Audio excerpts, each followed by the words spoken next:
ಎಷ್ಟಿಷ್ಟ ಆಯಿತು? Looks really tempted ಥರ ಇದೆ. Thank you. ಹಲೋ ಎವ್ರಿವಾನ್, ಎಲ್ಲರೂ ಹೇಗಿದ್ದೀರಾ? ಸೂಪರ್ ಆಗಿದ್ದೀರಾ ಅಂತ ಅಂದ್ಕೊಳ್ತಾ ಇದ್ದೀನಿ. ನಾವು ಸೂಪರ್ ಆಗಿದ್ದೀವಿ. ನಮ್ಮ ದೀಪಾವಳಿ ಹಬ್ಬದ ದಿನದ ವ್ಲಾಗ್ನ ನಾನು ಇವತ್ತು ಶೇರ್ ಮಾಡ್ತಾ ಇದ್ದೀನಿ. ನಮ್ಮ ದೀಪಾವಳಿ ಹಬ್ಬ ಬೆಳಗ್ಗೆನೇ ಎಣ್ಣೆ ಸ್ನಾನ ಎಲ್ಲ ಮಾಡಿ ದೇವಸ್ಥಾನಕ್ಕೆ ಹೋಗೋ ಹಂಗಿರಲಿಲ್ಲ. ನನ್ನ ಥರ್ಡ್ ಪೀರಿಯಡ್ ಸಹ ಹಬ್ಬದ ಒಂದು ಟೈಮಲ್ಲೇ ಬಂದುಬಿಡ್ತು. ಎಷ್ಟು ಇರಿಟೇಷನ್ ಅಲ್ವಾ ಹಬ್ಬದ ಟೈಮಲ್ಲಿ ಬಂದರೆ. ಇವತ್ತು ಎಲ್ಲೂ ಹೋಗೋಕ್ಕಾಗಲ್ಲ, ಮನೇಲಿ ಪೂಜೆ ಎಲ್ಲ ಮಾಡೋಕ್ಕಾಗಲ್ಲ, ಹೊರಗಡೆ ಹೋಗಿ ಊಟ ಮಾಡ್ಕೊಂಡು ಬರೋಣ ಅಂತ ಅಂದ್ಬಿಟ್ಟು ಪ್ಲ್ಯಾನ್ ಮಾಡಿದ್ವಿ. ಆ್ಯಂಡ್ ಸ್ವಲ್ಪ ಶಾಪಿಂಗ್ ಸಹ ಇತ್ತು, ಪಟಾಕಿ ತೊಗೊಳ್ಬೇಕಿತ್ತು. ಅದಿತಿಗೆ ಸುಸ್ರು ಬತ್ತಿ, ಆಮೇಲೆ ಫ್ಲವರ್ ಪಾಟು, ಭೂಚಕ್ರ ಎಲ್ಲ ಹೊಡಿಸ್ಬೇಕಲ್ವಾ. ಏನೋ ಒಂಥರ ಮಕ್ಕಳು ಎಂಜಾಯ್ ಮಾಡೋದು ನೋಡೋದು ಖುಷಿ. ಇವತ್ತು ಒಂದು ಪಂಜಾಬಿ ಡಾಬಾಗೆ ಹೋಗೋಣ ಅಂತ ಪ್ಲ್ಯಾನ್ ಮಾಡಿದ್ವಿ. ನನಗೆ ಪಂಜಾಬಿ ಡಾಬಾಸ್ ಅಂದರೆ ತುಂಬ ಇಷ್ಟ ಆಗುತ್ತೆ. ನನಗೆ ತುಂಬ ಸ್ವೀಟ್ ಅಂದರೆ ಇಷ್ಟ. ಸೊ ಲಸ್ಸಿ ಎಲ್ಲ ಚೆನ್ನಾಗಿರುತ್ತೆ ಅಲ್ವಾ ಪಂಜಾಬಿ ಡಾಬಾದಲ್ಲಿ. ಸೊ ಹೋಗಿ ಊಟ ಮಾಡ್ಕೊಂಡು ಬರೋಣ ಅಂತ ಅಂದ್ಬಿಟ್ಟು ಇದು ಸೆಕೆಂಡ್ ಟೈಮ್ ನಾವು ಹೋಗ್ತಿರೋದು ಈ ಒಂದು ಪಂಜಾಬಿ ಡಾಬಾಗೆ. ಆ್ಯಂಬಿಯನ್ಸ್ ಅಂತೂ ತುಂಬ ಚೆನ್ನಾಗಿದೆ, ತುಂಬ ಪೀಸ್ಫುಲ್ ಆಗಿದೆ. ಫ್ಯಾಮಿಲಿ ಔಟಿಂಗಿಗೆ ಹೋಗಬೇಕು ಅಂತಂದರೆ this is the best place. Complete vegetarian food ಇಲ್ಲಿ ಸಿಗುತ್ತೆ. ಚೆನ್ನಾಗಿರುತ್ತೆ ಟೇಸ್ಟ್ ವೈಸು, ಹೈಜೀನು, ಕಾಸ್ಟು ಎಲ್ಲನೂ ಪರ್ಫೆಕ್ಟ್ ಅಂತ ಹೇಳ್ಬೋದು. ಊಟ ಎಲ್ಲ ಮಾಡ್ಕೊಂಡು ಬಂದ್ವಿ ಆ್ಯಂಡ್ ಒಂದು ಬಿಗ್ ತಾಲಿ ತೊಗೊಂಡಿದ್ವಿ. ಕಂಪ್ಲೀಟ್ ನನಗೆ ಮತ್ತು ಕ್ರುವಿಗೆ ಆ ಬಿಗ್ ತಾಲಿ ತೊಗೊಂಡ್ಬಿಟ್ರೆ ಚೆನ್ನಾಗಿ ಸೂಟ್ ಆಗುತ್ತೆ. ಲಿಟಲ್ ಎ ಆರಾಮಾಗಿ ಮಲ್ಕೊಂಡಿದ್ರು. ಯಾರೋ ಕೇಳಿದ್ರು, ಇಷ್ಟು ಪುಟ್ಟ ಮಗುನ ಎತ್ಕೊಂಡು ಬಂದಿದ್ದೀರಾ ಅಂತ. ಏನು ಗೊತ್ತಾ, ಕೆಲವ್ರಿಗೆ ಹೆಂಗೆ ಥಾಟ್ಸ್ ಇರುತ್ತೆ ಅಂತಂದರೆ, ಅಮ್ಮಂದಿರಾಗಿ ಮನೆಯಲ್ಲೇ ಇರಬೇಕು ಮಕ್ಕಳನ್ನ ಇಟ್ಕೊಂಡು ಅಂತ. ಎಷ್ಟು ದಿನ ಅಂತ ನಾವು ಮನೆಯಲ್ಲೇ ಇರೋಕ್ಕಾಗತ್ತೆ. ಹೈಜೀನ್ ನೋಡ್ಕೊಳ್ಬೇಕು, ಮಕ್ಕಳ ಸೇಫ್ಟಿ ನೋಡ್ಕೊಳ್ಬೇಕು, ಅದನ್ನೆಲ್ಲನೂ ನಾನು ಒಪ್ಕೊಳ್ತೀನಿ. ಅದನ್ನು ನೋಡಿಕೊಂಡು ನಾವು ಹೊರಗಡೆ ಹೋಗೋದ್ರಿಂದ ಏನೂ ತಪ್ಪಿಲ್ಲ. ಬಟ್ ಇನ್ನೂ ಕೆಲವರು ಆ ರೀತಿ ನೋಡ್ತಾರೆ ಅಂತ ನನಗನ್ನಿಸ್ತು. ನೀವು ಯಾವ ರೀತಿ ಯೋಚನೆ ಮಾಡ್ತೀರಾ? ಇದೇ ತಾಲಿ ನಾವು ತೊಗೊಂಡಿದ್ದು. ತುಂಬ ರಿಚ್ ಒಂಥರ ಹೆಂಗೆ ಹೇಳೋದು, ಹೊಟ್ಟೆ ಅಂತೂ ತುಂಬೋಗ್ಬಿಡುತ್ತೆ. ಅಷ್ಟು ರೋಟೀಸು, ಪಾಪಡು ಆ್ಯಂಡ್ ಕರೀಸ್ ಎಲ್ಲ ಇತ್ತು. ಫುಲ್ಲು ಒಂಥರ ಪನ್ನೀರ್ ಕರಿ, ಫುಲ್ಫಿಲ್ಲಿಂಗ್ ಕರೀಸ್ ಅಂತ ಹೇಳ್ಬೋದು ಇದು. And Aditi's favourite jamun. ಅದೇ ಹೇಳ್ಕೊಳ್ತಿದ್ವಿ ನಾನು ಕ್ರುವಿ, ಅಯ್ಯೋ ಜಾಮೂನೇ ಮಾಡಿಲ್ಲ ಅಲ್ವಾ, ನಾವು ಎಷ್ಟು ದಿನ ಆಯಿತು ಜಾಮೂನ್ ಮಾಡಿ ಅಂತ. ಅದಿತಿ ಏನು ತುಂಬ ಸ್ವೀಟು ಏನು ತಿನ್ನಲ್ಲ, ತಿನ್ನೋದು ಇಲ್ಲ ಅಂತಲೂ ಏನಿಲ್ಲ. 1-2 ಜಾಮೂನ್ ಮಾಡಿದ್ರೆ ತಿಂತಾರೆ. ಕ್ರೂ ಹೇಳ್ತಿದ್ರು, ನೀವು ಬರೀ ತಿನ್ನೋದೇ 2, ಅಷ್ಟಕ್ಕೆ ಅಷ್ಟೊಂದು ಮಾಡಬೇಕಾ ಒಂದು ಪ್ಯಾಕೆಟಲ್ಲಿ ಇರೋದನ್ನೆಲ್ಲ ಅಂತ. ಸೊ ಎಂಜಾಯ್ ಮಾಡಿದ್ವಿ ನಾವು ಇವತ್ತು ಊಟನ. ದೀಪಾವಳಿ ಹಬ್ಬ ಮನೆಯಲ್ಲೇ ಏನಾದರೂ ಅಡುಗೆ ಮಾಡಬೇಕಿತ್ತು. ಬಟ್ ನನಗೆ ಈ ಸಲ ಪೀರಿಯಡ್ಸ್ ಆಗಿದ್ದರಿಂದ ಅಷ್ಟು ತುಂಬ ಹಿಂಸೆ ಆಗುತ್ತಲ್ಲ. ಇವಾಗ ತುಂಬ ಫ್ಲೋ ಹೋಗ್ತಿದೆ. ಸೆಕೆಂಡು ಪೀರಿಯಡಲ್ಲೂ ತುಂಬಾ ಫ್ಲೋ ಆಯಿತು ಆ್ಯಂಡ್ ಫಸ್ಟ್ ಪೀರಿಯಡಲ್ಲೂ ತುಂಬ ಫ್ಲೋ ಆಯಿತು. ಥರ್ಡ್ ಪೀರಿಯಡ್ ನಂಗೆ ಗೊತ್ತಿಲ್ಲ, ಅಂದರೆ ಸ್ಟಾರ್ಟ್ ಆಗಿದೆ ಇವಾಗ. I have to see. ನಿಜವಾಗ್ಲೂ ಹಾಗೆ ಅಲ್ವಾ, ಮನೇಲಿ ಇದ್ದು ತುಂಬ ಬೋರ್ ಆಗಿಬಿಡುತ್ತೆ. ಯಾವಾಗ ಹೊರಗಡೆ ಹೋಗ್ತೀವೋ ಅಂತ ಅನ್ನಿಸ್ತಾ ಇರುತ್ತೆ. ನನಗೂ ಅದೇ ರೀತಿ. ಆ್ಯಂಡ್ ಯಾವಾಗ್ಲೂ ನಾವು ಹೊರಗಡೆ ಹೋಗೋಕ್ಕಾಗಲ್ಲ, ಅವ್ರಿಗೂ ಕೆಲಸ ಇರುತ್ತೆ. ಮನೆಗಳಲ್ಲಿ ನಂದು ವೀಡಿಯೋಸ್ ಅಂತೆ, ಅದಂತೆ ಇದಂತೆ ಕ್ಲಾಸಸ್ ಅಂತೆ ಇದ್ದೇ ಇರುತ್ತೆ. ಯಾವಾಗ ಸಾಧ್ಯ ಆಗುತ್ತೋ ಆವಾಗಂತೂ ಹೋಗೋದಕ್ಕೆ ಟ್ರೈ ಮಾಡ್ತೀವಿ. ಲಿಟಲ್ ಏನ ಈ ರೀತಿ ಒಂದು ಬ್ಯಾಗಿಗೆ ಹಾಕ್ಕೊಂಡ್ಬಿಟ್ರೆ ಅವ್ರು ಆರಾಮಾಗಿ ಇರ್ತಾರೆ. ಆ್ಯಂಡ್ ನಾವು ಹೋಗಿದ್ದ ಪ್ಲೇಸು ಅಷ್ಟೊಂದೇನು ರಶ್ ಎಲ್ಲ ಏನೂ ಇರಲ್ಲ. ಆ್ಯಂಡ್ ಹಬ್ಬದ ದಿನ ಹೋಗಿದ್ರಿಂದ ತುಂಬ ಖಾಲಿನೇ ಇತ್ತು. ಅದಿತಿ ಬೇಡ ಬೇಡ ಅಂತ ಹೇಳ್ತಿದ್ರು. ಮಕ್ಕಳು ಯಾವಾಗ್ಲೂ ಊಟ ಮಾಡಲ್ಲ. ಆ್ಯಂಡ್ ಅದಿತಿ ಆಫ್ಟರ್ ಅವ್ರಿಗೆ ಕೋಲ್ಡು ಮತ್ತು ಫೀವರ್ ಆಗಿತ್ತಲ್ಲ, ಅವಾಗಿಂದ ಊಟನೇ ಕಂಪ್ಲೀಟಾಗಿ ಸ್ಟಾಪ್ ಮಾಡಿಬಿಟ್ಟಿದ್ದಾರೆ. ನಾನು ಇವಾಗ ಯಾವ ರೀತಿ ಅವ್ರ ಊಟ ಪ್ಲ್ಯಾನ್ ಮಾಡ್ತಿದ್ದೀನಿ ಅಂತಂದರೆ, ಊಟ ಒಂದು ದಿನಕ್ಕೆ ಪ್ರೋಟೀನ್ ಜಾಸ್ತಿ ಕೊಡ್ತೀನಿ. ಪನ್ನೀರು ಅಥವಾ ಎಗ್ ಕೊಡ್ತಿದ್ದೆ. ಇವಾಗ ಕಾರ್ತಿಕ ಮಾಸ ಅಂತ ನಾವು ಎಗ್ ತಿನ್ನೋದಿಲ್ಲ. ಸೊ ಆ ರೀತಿ ನಾನು ಪ್ಲ್ಯಾನ್ ಮಾಡ್ತಿದ್ದೀನಿ. ಈ ರೀತಿ ಇದೆ ಆ್ಯಂಬಿಯನ್ಸ್ ಅಂತಂದರೆ, ಇಲ್ಲಿ ಪಂಜಾಬಿ ಡಾಬಾಸಲ್ಲಿ ಇದೇ ರೀತಿ, ಈ ರೀತಿ ಬೆಡ್ ಮೇಲೆ ಕೂತ್ಕೊಂಡು ನಾವು ಆರಾಮಾಗಿ ತಿನ್ಬೋದು. ಬೆಡ್ ಅಂತಂದರೆ ಈ ರೀತಿ ಮ್ಯಾಟ್ರೆಸ್ ಥರ ಹಾಕಿರ್ತಾರೆ. ಚೆನ್ನಾಗಿರುತ್ತೆ. ಅಲ್ಲಿ ಟೇಬಲ್ಸ್ ಹಾಕ್ಕೊಟ್ಟಿರ್ತಾರೆ. ನಮಗೆ ಇಬ್ಬರು ಮಕ್ಕಳಿದಾರಲ್ವಾ, ಸೊ ಅಷ್ಟು ಕೂತ್ಕೊಂಡು ತಿನ್ನೋಕ್ಕೆ ಕಂಫರ್ಟ್ ಆಗಲ್ಲ ಅಂತ ಅಂದ್ಬಿಟ್ಟು ನಾವು ಟೇಬಲ್ನೇ ಆಪ್ಟ್ ಮಾಡಿದ್ವಿ. ಚೆನ್ನಾಗಿತ್ತು ಡೇ. ಒಂಥರ ಟೈಮ್ ಸ್ಪೆಂಡ್ ಮಾಡಿದ್ವಿ. ಆ್ಯಂಡ್ ಅದಿತಿ ಅಂತೂ ಸಖತ್ತಾಗಿ ಎಂಜಾಯ್ ಮಾಡಿದ್ರು. ಈ ಔಟ್ಫಿಟ್ ಅಂತೂ ಸಖತ್ತಾಗಿ ಕಾಣಿಸ್ತಿತ್ತು ಅದಿತಿಗೆ. ಇದ್ರದ್ದು ಪೋಸ್ಟ್ ಸಹ ನಾನು ಇನ್ಸ್ಟಾಗ್ರಾಮಲ್ಲಿ ಹಾಕಿದ್ದೀನಿ, ಗೆಟ್ ರೆಡಿ ವಿತ್ ಅದಿತಿ ಅಂತ. ಚೆಕ್ ಮಾಡಿಲ್ಲ ಅಂತಂದರೆ ಒಂದ್ಸಲ ಚೆಕ್ ಮಾಡಿ. ತುಂಬ ಅಫೋರ್ಡಬಲ್ ಪ್ರೈಸ್ಗೆ ಮಕ್ಕಳಿಗೆ ಫೆಸ್ಟಿವಲ್ ಟೈಮಲ್ಲಿ ಈ ಡ್ರೆಸ್ನ ನಾವು ಪರ್ಚೇಸ್ ಮಾಡಿ ಹಾಕ್ಬೋದು. ತುಂಬ ಚೆನ್ನಾಗಿ ಕ್ಯೂಟಾಗಿ ಕಾಣಿಸ್ತಾರೆ. ಆ್ಯಂಬಿಯನ್ಸ್ ಅಂತೂ ಸಕ್ಕತ್ತಾಗಿತ್ತು. ನನಗಂತೂ ಸಖತ್ ಇಷ್ಟ ಈ ಪ್ಲೇಸು. ಒಂಥರ ಕಾಮ್ ಆ್ಯಂಡ್ ಪೀಸ್ಫುಲ್ ಆಗಿದೆ. ಫುಲ್ ಕಂಪ್ಲೀಟ್ ಥರ್ಡ್ ಫ್ಲೋರಲ್ಲಿರೋದು. ಚೆನ್ನಾಗಿದೆ. ಫೋಟೋ ಸಹ ಹಿಡಿಸ್ಕೊಂಡು ನೆಕ್ಸ್ಟು ನಾವು ಹೋಗಿದ್ದು ಪಟಾಕಿ ತೊಗೊಂಡು ಬರೋದಕ್ಕೆ. ನನಗೂ ಚಿಕ್ಕ ವಯಸ್ಸಲ್ಲಿ ಪಟಾಕಿ ತಂದಿಲ್ಲ ಅಂತಂದರೆ ಮನೇಲಿ ಲೇಟ್ ಮಾಡಿಬಿಟ್ರೆ ಒಂಥರ ಅಳುನೇ ಬಂದುಬಿಡ್ತಿತ್ತು. ಒಂಥರ ಪಟಾಕಿ. ಬಟ್ ಇವಾಗ ಪಟಾಕಿ ಎಲ್ಲ ಕ್ರೇಜ್ ಏನಿಲ್ಲ. ಅದಿತಿಗೂ ಅಷ್ಟೇ ಪಟಾಕಿ ದೀಪಾವಳಿ ಹಬ್ಬ ಅಂತಂದರೆ ಗೊತ್ತಿದೆ, ಹೇಳ್ತಾನೆ ಇರ್ತೀನಿ ಪಟಾಕಿ ಅಂತ.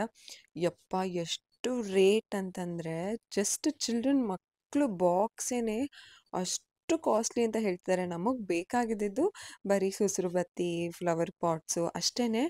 ಬಟ್ ಆ ಬಾಕ್ಸ್‌ಗಳನ್ನ ಎಷ್ಟು ಪ್ರೈಸ್ ಹೇಳ್ತಿದ್ದಾರೆ ಅಂತಂದ್ರೆ, ಅಷ್ಟು ಜನ ತುಂಬ ಇನ್ನೂ ಕ್ರೇಜ್ ಇದೆ ಅಂತಂದ್ರೆ, ನಮ್ಗೆಲ್ಲರಿಗೂ ಗೊತ್ತು ಅದು ಪೊಲ್ಯೂಷನ್ ಆಗುತ್ತೆ, ಅಷ್ಟು ಸೇಫ್ ಅಲ್ಲ. ಕೆಲವು ಮಕ್ಳುಗಳಿಗೆ ಏನೇನೋ ತೊಂದರೆ ಆಗುತ್ತೆ, ಕಣ್ಣಿಗೆ ತೊಂದರೆ ಅಂತೆ, ಕೈ ಕಾಲೆಲ್ಲ ಪೆಟ್ಟು ಮಾಡ್ಕೊಳ್ತಾರೆ ಪಟಾಕಿ ಹೊಡಿತಾ ಅಂತ.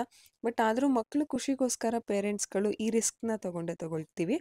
1 ಬಾಕ್ಸ್ ಪಟಾಕಿ ತಗೊಂಡ್ವಿ. ಅದ್ರ ಜೊತೆಗೆ ಗನ್ ಸಹ ತಗೊಂಡು ಮನೆಗೆ ಬಂದ್ವಿ. ಯಪ್ಪಾ! ಸಖತ್ ಬಿಸಿಲು. ತುಂಬ ಟಯರ್ಡ್ ಆಗ್ಬಿಟ್ವಿ.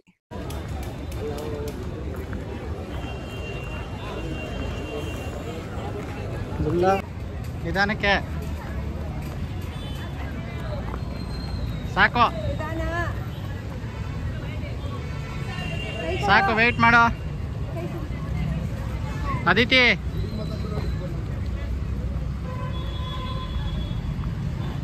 ಅಪ್ಪ ಮಕ್ಳನ್ನ ಹೊರಗಡೆ ಕರ್ಕೊಂಡು ಹೋಗ್ಬಿಟ್ರೆ ಹಿಡಿಯೋದಕ್ಕೆ ಆಗಲ್ಲ. ನಾವೇನು ಓವರ್ ಪ್ರೊಟೆಕ್ಟಿವ್ ಪೇರೆಂಟ್ಸ್ ಏನಲ್ಲ, ಅಯ್ಯೋ ಮಗುನ ಬಿಡಲ್ಲ ಬಿದ್ದೋಗುತ್ತೆ ಅಂತ. ಅದಿತಿಗೆ ಇವತ್ತು ಗಾಗ್ರಾ ಥರ ಹಾಕಿದ್ವಿ ಅಲ್ವಾ, ತುಂಬ ಒಂಥರ ತೊಡ್ರುತಿತ್ತು, ಬೀಳೋ ರೀತಿ ಆಗ್ತಿತ್ತು. ಮನೆಯಲ್ಲೇ ಎಷ್ಟೊಂದು ಸಲ ಬಿದ್ದರು. ಆ್ಯಂಡ್ ಹೀಲ್ ಸ್ಲಿಪ್ಪರ್ ಸಹ ಹಾಕಿದ್ರು. ಮಣ್ಣಲ್ಲಿ ಬೀಳ್ತಾರೆ ಅನ್ನೋ ಭಯಕ್ಕೆ ಕ್ರೂವಿ ಆ ರೀತಿ ಅದಿತಿ ಅದಿತಿ ಅಂತ ಕಿರ್ಚ್ತಿದ್ರು. ನಾನು ಹೇಳ್ತಿದ್ದೆ, ಯಾರಾರ ನೋಡಿದ್ರೆ ನಮ್ಮನ್ನ ಏನಪ್ಪ ಮಕ್ಳನ್ನ ಯಾವತ್ತೂ ಯಾರೂ ಸಾಕೇ ಇಲ್ದಿರೋ ಥರ ಇವ್ರ ಮಗುನ ಇಷ್ಟು ಇದಾಗಿ ನೋಡ್ತಿದ್ದಾರೆ ಅಂತ. ಬಟ್ ನಮ್ಮ ಮಕ್ಳು ಸೇಫ್ಟಿ ನಮಗೇನೆ. ಬರ್ತಾ ಹಾಗೆ ಸ್ವಲ್ಪ ಶಾಪಿಂಗ್ ಸಹ ಮಾಡಿದ್ವಿ.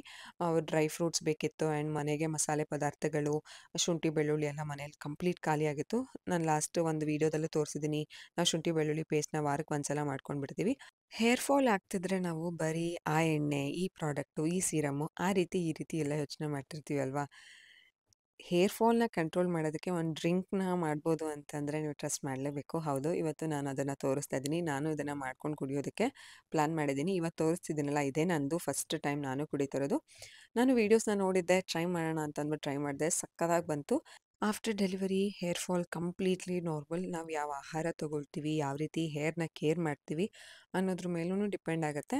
ಆ್ಯಂಡ್ 3 ತಿಂಗಳಿಂದ ಅಥವಾ 4 ತಿಂಗಳಿಂದ ಒಂದು ಸ್ವಲ್ಪ ತಿಂಗಳುಗಳು ನಮಗೆ ಹೇರ್ ಫಾಲ್ ಆಗೋದು ಇಟ್ಸ್ ಕಂಪ್ಲೀಟ್ಲಿ ನಾರ್ಮಲ್. ಇವಾಗ ನಮ್ಮ ಹಾರ್ಮೋನಲ್ಲೆಲ್ಲ ಸರಿ ಹೋಗ್ತಿದೆ ಅಂತ ಅರ್ಥ. ದಯವಿಟ್ಟು ಭಯಪಡಕ್ಕೆ ಹೋಗಬೇಡಿ. ಆ್ಯಂಡ್ ಓಟ್ಸ್ ಸಹ ತಂದೆ. ನಾನು ಇನ್ಮೇಲಿಂದ ವೆಯ್ಟ್ ಗೇನ್ ಆಗುವಂತಹ ಒಂದು ರೆಸಿಪೀಸ್‌ನ ಮಾಡ್ಕೊಂಡು ತಿನ್ನಬೇಕು ಅಂತ. ನಾನು ವೆಯ್ಟ್ ಲಾಸ್ ಆಗಿಬಿಟ್ಟಿದ್ದೀನಿ. ನಂದು ಅದೇ ತೊಂದರೆ. ಕೆಲವರು ವೆಯ್ಟ್ ಲಾಸೇ ಆಗಲ್ಲ ಆಫ್ಟರ್ ಡೆಲಿವರಿ ಅಂತ ಹೇಳ್ತೀರಾ. ಬಟ್ ನನಗೆ ಅದೇ ಪ್ರಾಬ್ಲಮ್ಮು. ಅದಿತಿಸ್ ಫೇವ್ರೇಟ್ ಮಖಾನ ಸಹ ತಂದ್ವಿ. ಮಖಾನ ಕಂಪ್ಲೀಟ್ ಖಾಲಿ ಆಗೋಗ್ಬಿಟ್ಟಿತ್ತು. ಮಖಾನ ಮಕ್ಕಳಿಗೆ ತುಂಬ ಒಳ್ಳೆಯದು, ರಿಚ್ ಇನ್ ಪ್ರೋಟೀನ್. ನೀವು ನಿಮ್ಮ ಮಕ್ಕಳಿಗೆ ಮಖಾನನ ಸ್ನ್ಯಾಕ್ಸ್ ಮಾಡಿ ಕೊಡಬಹುದು. ಯಾವ ರೀತಿ ಆ ಡ್ರಿಂಕ್ ಹೇರ್ ಫಾಲ್ ರೆಡ್ಯೂಸ್ ಮಾಡುವಂತಹ ಡ್ರಿಂಕು ತುಂಬ ಚೆನ್ನಾಗಿ ಹೇರ್ ಗ್ರೋತ್ ಆಗೋದಕ್ಕೆ ಹೆಲ್ಪ್ ಮಾಡುತ್ತೆ.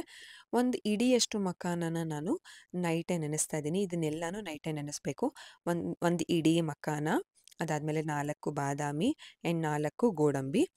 ಇದಕ್ಕೆ ಎಲ್ಲ ರೀತಿ ಡ್ರೈ ಫ್ರೂಟ್ಸ್‌ನ ಹಾಕ್ಕೊಳ್ತಾ ಇದ್ದೀನಿ. ನಾನು ಫೇವ್ರೆಟ್ ಮಾತ್ರ ಹಾಕ್ಕೊಳ್ತಾ ಇದ್ದೀನಿ. ಆ್ಯಂಡ್ 4 ಪಿಸ್ತಾ ಹಾಕ್ಕೊಂಡಿದ್ದೀನಿ. ನೆಕ್ಸ್ಟು ಒಂದು ಸ್ಪೂನಷ್ಟು ಪಂಪ್ಕಿನ್ ಸೀಡ್. ತುಂಬ ಒಳ್ಳೆಯದು, ವೈಟಮಿನ್ ಇ ಚೆನ್ನಾಗಿರುತ್ತೆ. ನಮ್ಮ ಹೇರ್ ಗ್ರೋತ್‌ಗೆ ಅದು ಬೇಕು. ಆ್ಯಂಡ್ ಸ್ವಲ್ಪ ಸನ್‌ಫ್ಲವರ್ ಸೀಡ್ ಹಾಕ್ಕೊಳ್ತಾ ಇದ್ದೀನಿ. ಇದು ಕಹಿ ಇರುತ್ತಲ್ಲ, ಒಂದು ಸ್ವಲ್ಪ ಕಡಿಮೆನೇ ಹಾಕ್ಕೊಳ್ತಾ ಇದ್ದೀನಿ ಸನ್‌ಫ್ಲವರ್ ಸೀಡ್. ಮೆಲನ್ ಸೀಡ್‌ನೂ ಹಾಕ್ಕೊಳ್ಬೋದು.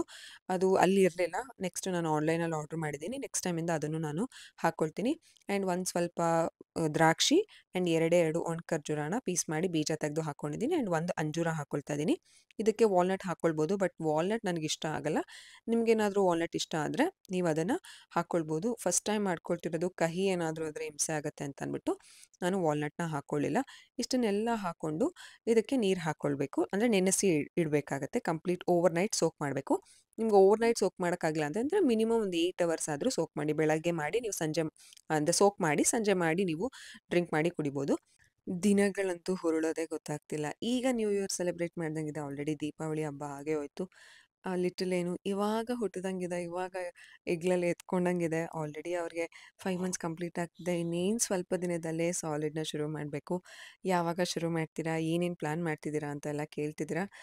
ಆದಷ್ಟು ಬೇಗ ಅದ್ರ ಡೀಟೇಲ್ಸ್‌ನ ಕೊಡ್ತೀನಿ. ಲಿಟಲ್ ಹೇಗೆ ಅನ್ನಪ್ರಾಶನನ ಪ್ಲ್ಯಾನ್ ಮಾಡಬೇಕು. ಏನು ಅಂತ ಇನ್ನೂ ನಮಗೂ ಏನು ಕ್ಲಾರಿಟಿ ಇಲ್ಲ. ಏನೇನೋ ಅಂದ್ಕೊಂಡಿದ್ವಿ, ಅದೆಲ್ಲ ಆಗುತ್ತಾ ಅಂತಲೂ ಗೊತ್ತಿಲ್ಲ. ನೋಡಬೇಕು. ಅದಿತಿ ಅಂತೂ ಸಖತ್ತಾಗಿ ಎಂಜಾಯ್ ಮಾಡೋದು. ತುಂಬ ಸೇಫ್ಟಿಯಲ್ಲೇನೆ ಪಟಾಕಿ ಹೊಡೆಸಿ. ತುಂಬ ಸಿಂಪಲ್ ಪಟಾಕೀಸ್ ಅಲ್ವಾ, ಸೊ ತುಂಬಾ ಬೇಗ ಆಗೋಯಿತು. ಲಿಟಲ್ ಏನು ಕೆಳಗಡೆ ಕರ್ಕೊಂಡು ಹೋಗಿದ್ದೆ. ಆ್ಯಂಡ್ ನಾವು ಹೋಗಿದ್ದು ಪಟಾಕಿ ಹೊಡೆಯೋದಕ್ಕೆ ಆಫ್ಟರ್ 9:00. ಯಾಕಂತಂದರೆ ಬೇಗ ಹೋದರೆ ಎಲ್ಲರೂ ಪಟಾಕಿ ಹೊಡೀತಿರ್ತಾರೆ, ಸೌಂಡ್ ಬರ್ತಿರುತ್ತೆ. ಲಿಟಲ್ ಹೇಗೆ ತುಂಬ ಹಿಂಸೆ ಆಗುತ್ತೆ ಅಂತ ಅಂದ್ಬಿಟ್ಟು. ಇನ್ನು ಪುಟ್ಟ ಕಿವಿ ಅಲ್ವಾ, ಇಟ್ಸ್ ನಾಟ್ ಸೇಫ್. ಅದಕ್ಕೋಸ್ಕರ ನಾವು ಲೇಟಾಗಿ ಹೋದ್ವಿ. ಪಟಾಕಿ ಹೊಡ್ಕೊಂಡು ಬಂದ್ವಿ. ಇವಾಗ ಸೋಕ್ ಮಾಡಿಟ್ಟಿದ್ನಲ್ಲ ಅದನ್ನು ಹೇಗೆ ಡ್ರಿಂಕ್ ಮಾಡೋದು, ನಮಗೆ ಹೆಲ್ದಿ ಡ್ರಿಂಕ್ನ ಅಂತ ತೋರಿಸ್ತಾ ಇದ್ದೀನಿ. ಕಂಪ್ಲೀಟ್ ಅದೇ ನೀರನ್ನ ಹಾಕ್ಕೊಳ್ಬೇಕು. ನಾನು ವಾಟರ್ ಪ್ಯೂರಿಫೈಡ್ ನೀರನ್ನೇ ಹಾಕ್ಕೊಂಡಿದ್ದೀನಿ. ಕಂಪ್ಲೀಟ್ ನೀರನ್ನ ಹಾಕ್ಕೊಂಡು ನಾವು ಇದಕ್ಕೆ ಒಂದು ಸ್ವಲ್ಪ ಕೋಕೋ ಪೌಡರ್ ಹಾಕ್ಕೊಳ್ಬೇಕು. ಕೋಕೋ ಪೌಡರ್ ಸೇಫ್, ಆದರೆ ಅತಿ ಪ್ರಮಾಣನೂ ಬೇಡ, ಜಾಸ್ತಿ ತಿಂದ್ರೂ ಒಳ್ಳೆಯದಲ್ಲ. ಸ್ವಲ್ಪ ಒಂದೂವರೆ ಸ್ಪೂನಷ್ಟು ನಾನು ಕೋಕೋ ಪೌಡರ್ನ ಹಾಕ್ಕೊಂಡಿದ್ದೀನಿ. ಇದನ್ನು ಲಾಸ್ಟ್ ಟೈಮೇ ನಾವು ಒಂದ್ಸಲ ಶಾಪಿಂಗ್ ಹೋದಾಗ ತಂದು ಇಟ್ಕೊಂಡಿದ್ದು. ಇದಕ್ಕೆ ಅದಿತಿಗೆ ನಾನು ಇದನ್ನು ಕೇಕ್ ರೆಸಿಪಿ ಮಾಡ್ಕೊಳ್ಳೋಣ ಅಂತ ತಂದಿದ್ದು, ಆಗಲೇ ಇಲ್ಲ. ಕೇಕ್ ರೆಸಿಪಿನೂ ನಾನು ಶೇರ್ ಮಾಡ್ತೀನಿ. ಆ್ಯಂಡ್ ಜೊತೆಗೆ ಐಸ್ ಕ್ರೀಮ್ ಸಹ ಮಾಡಿದ್ದೀನಿ. ಅದಿತಿಗೆ ತುಂಬ ಚೆನ್ನಾಗಿ ಬಂದಿತ್ತು, ಅವ್ರು ತುಂಬ ಚೆನ್ನಾಗಿ ಎಂಜಾಯ್ ಮಾಡಿದ್ರು. 1 ಸ್ಪೂನಷ್ಟು ನಾನು ಕೋಕೋ ಪೌಡರ್ನ ಹಾಕಿ ಒಂದು ಸ್ವಲ್ಪ ಬೆಲ್ಲ ಹಾಕ್ತಿದ್ದೀನಿ. ಯಾಕಂತಂದರೆ ಡ್ರೈ ಫ್ರೂಟ್ಸಲ್ಲಿ ಅಷ್ಟು ಸ್ವೀಟ್ ಇರಲ್ಲ ಅಲ್ವಾ, ನನಗೆ ಸ್ವಲ್ಪ ಸ್ವೀಟ್ ಇಷ್ಟ. ನಿಮಗೆ ಬೆಲ್ಲ ಬೇಡ ಅಂತಂದರೆ ನೀವು ಸ್ಕಿಪ್ ಮಾಡ್ಬೋದು. ಇದನ್ನು ಕಂಪ್ಲೀಟ್ ಮಿಕ್ಸರ್ ಮಾಡಿಕೊಂಡು, ಏನು ತರಿ ಇಲ್ಲದೆ ಇರೋ ರೀತಿ. ಬಟ್ ಡ್ರೈ ಫ್ರೂಟ್ಸ್ ಅಂತಂದರೆ ಒಂದು ಸ್ವಲ್ಪ ಪ್ರಮಾಣ ಇದ್ದೇ ಇರುತ್ತೆ. ಲಾಸ್ಟಲ್ಲಿ ಖರ್ಜೂರ ಎಲ್ಲ ಅಷ್ಟು ಗ್ರೈಂಡ್ ಆಗಿರಲಿಲ್ಲ. ಇವಾಗ ಗ್ಲಾಸ್ಗೆ ಹಾಕ್ಕೊಳ್ತಾ ಇದ್ದೀನಿ. ಹೆಲ್ದಿ ಡ್ರಿಂಕ್, ನೀವು ಇದನ್ನು ಯಾವಾಗ ಬೇಕಾದರೂ ಕುಡಿಬೋದು. ವಾರದಲ್ಲಿ ಒಂದು 2ರಿಂದ 3 ಸಲ ಕುಡಿತಾ ಬನ್ನಿ. ಡ್ರೈ ಫ್ರೂಟ್ಸ್ ಎಲ್ಲ ಹಾಕಿರ್ತೀವಲ್ಲ, ತುಂಬ ಹೆಲ್ತ್ಗೆ ಒಳ್ಳೆಯದು. ನಮಗೆ ಈ ಟೈಮಲ್ಲಿ ಎನರ್ಜಿ ಸಿಗುತ್ತೆ, ಹೇರ್ ಫಾಲಿಗೆ ಕಂಟ್ರೋಲ್ ಆಗುತ್ತೆ. ಆ್ಯಂಡ್ ವೆಯ್ಟ್ ಗೇನ್ ಮಾಡ್ತಿದ್ದೀರಾ ಅಂತ ಅಂದ್ರೂ ಹೆಲ್ಪ್ ಆಗುತ್ತೆ. ವೆಯ್ಟ್ ಲಾಸ್ಗಂತೂ ಹೆಲ್ಪ್ ಆಗೋಲ್ಲ. ಇನ್ನೊಂದು ಸ್ವಲ್ಪ ಅದಿತಿಗೆ ನಾನು ಬೆಲ್ಲ ಹಾಕ್ಕೊಳ್ತಾ ಮಿಕ್ಸ್ ಮಾಡಿ ಈ ಒಂದು ಮೋಲ್ಡ್ಗೆ ಹಾಕಿ ಫ್ರೀಝರಲ್ಲಿ ಇಡ್ತಾಯಿದ್ದೀನಿ. ಅದಿತಿಗೆ ತುಂಬ ಇಷ್ಟ ಆಗುತ್ತೆ. ಅದಿತಿ ರಿಯಾಕ್ಷನ್ ನೀವೇ ಕೇಳಿಸ್ಕೊಳ್ಳಿ, ಹೇಗೆ ಅವರು ರಿಯಾಕ್ಷನ್ ಮಾಡಿದ್ರು ಅಂತ. ತುಂಬ ಚೆನ್ನಾಗಿ ಬಂದಿತ್ತು. ನೀವು ಟ್ರೈ ಮಾಡಿ. ನಮ್ಮ ಒಂದು ದೀಪಾವಳಿ ಹಬ್ಬ ಈಗಾಯಿತು. ನೀವು ಹೇಗೆ ಆಚರಿಸಿದ್ರಿ? ಐ ಹೋಪ್ ಎಲ್ಲರೂ ಸೇಫಾಗಿ ಆಚರಿಸಿರ್ತೀರಾ ಅಂತ ಅಂದ್ಕೊಂಡಿದ್ದೀನಿ. ಸೊ ರೆಸಿಪಿ ಅಂತೂ ಸಖತ್ತಾಗಿ ಬಂತು. ನೀವು ಟ್ರೈ ಮಾಡಿ. ನಾನು ನಿಮ್ಮಿಂದ ಇದನ್ನು ವಾರಕ್ಕೆ 1 ಸಲ ಅಥವಾ 2 ಸಲ ಮಾಡ್ಕೊಂಡು ಕುಡಿತೀನಿ. ಹೇರ್ ಫಾಲ್ ಆಗ್ತಿದೆ ಅಂತ ತಲೆ ಕೆಡಿಸ್ಕೊಳ್ಳೋದಕ್ಕಿಂತ ನಾವು ಅದಕ್ಕೆ ಏನು ಮಾಡಬೇಕು, ಯಾವ ಆಹಾರ ತೊಗೊಳ್ಬೇಕು ಅಂತ ಯೋಚನೆ ಮಾಡಿದ್ರೆ ತುಂಬ ಬೆಸ್ಟ್ ಆಗುತ್ತೆ. ಐಸ್ ಕ್ರೀಮ್ ತುಂಬ ಚೆನ್ನಾಗಿ ಬಂದಿದೆ. ಅದಿತಿ ಎಂಜಾಯ್ ಮಾಡ್ತಿದ್ದಾರೆ ನೋಡಿ. ಕೇಳೋಣ ಅದಿತಿ, ಹೇಗಿದೆ ಪಪ್ಪು ಐಸ್ ಕ್ರೀಮು? ಹೇಗಿದೆ? ಬಾಯ್ಬಿಟ್ಟು ಮಾತಾಡಿ. ಚೆನ್ನಾಗಿದೆಯಾ? ಎಷ್ಟಿಷ್ಟ ಆಯಿತು? ಅಷ್ಟಿಷ್ಟ ಆಗೋಯ್ತಾ? ನಿಮ್ಮಿಂದ ವಾರಕ್ಕೆ 1-2 ಸಲ 3 ಸಲ ಮಮ್ಮ ಯಾವಾಗೆಲ್ಲ ಅದು ಮಿಲ್ಕ್ ಶೇಕ್ ಮಾಡ್ಕೊಳ್ತಾರೋ ಅವಾಗ ಮಾಡ್ಕೊಡ್ಲಾ ನಿಮಗೆ ಐಸ್ ಕ್ರೀಮ್ನ? ಪ್ಲೇಟ್ ಒಳಗಡೆ ಇಟ್ಕೊಳ್ಳಿ. ಕುಡೀಲಿ ಒಂದು ನಿಮಿಷ, ನೋಡೋಣ ಹೇಗೆ ಬಂದಿದೆ. Let me see. Wow, it looks really tempted ಥರ ಇದೆ. ನಿಮಗೆ ವೈಟ್ ಈಗ ಚೆನ್ನಾಗಿ ಕಾಣಿಸ್ತಿದೆ. ಫುಲ್ಲು ಸಗದಾಗಿದೆ.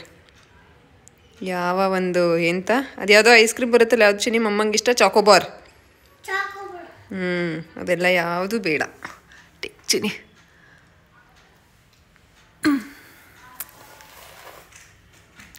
ಪ್ರೀತಿಯಿಂದ ಏನು ಹೇಳ್ತೀರಾ ಮಮ್ಮಂಗೆ? Thank you. Lots of love, lots of love. ಇಲ್ಲ ತಿನ್ನಿ ನೀವು. ಇಟ್ಸ್ ಓಕೆ, ತಿನ್ನೋ. ಒಂದು ನಿಮಿಷ ರೀ.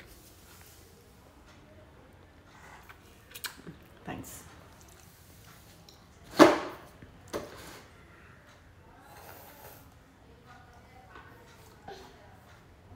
ಏನಾಯಿತು? ಅಷ್ಟೊಂದು ಚೆನ್ನಾಗಿದೆ ಚಿನ್ನಿ. ನಂಗೆ ನೀವು ತಿನ್ನೋದೇ ಖುಷಿ. Love you.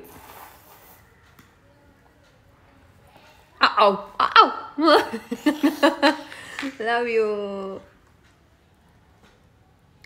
ಮುದ್ದು.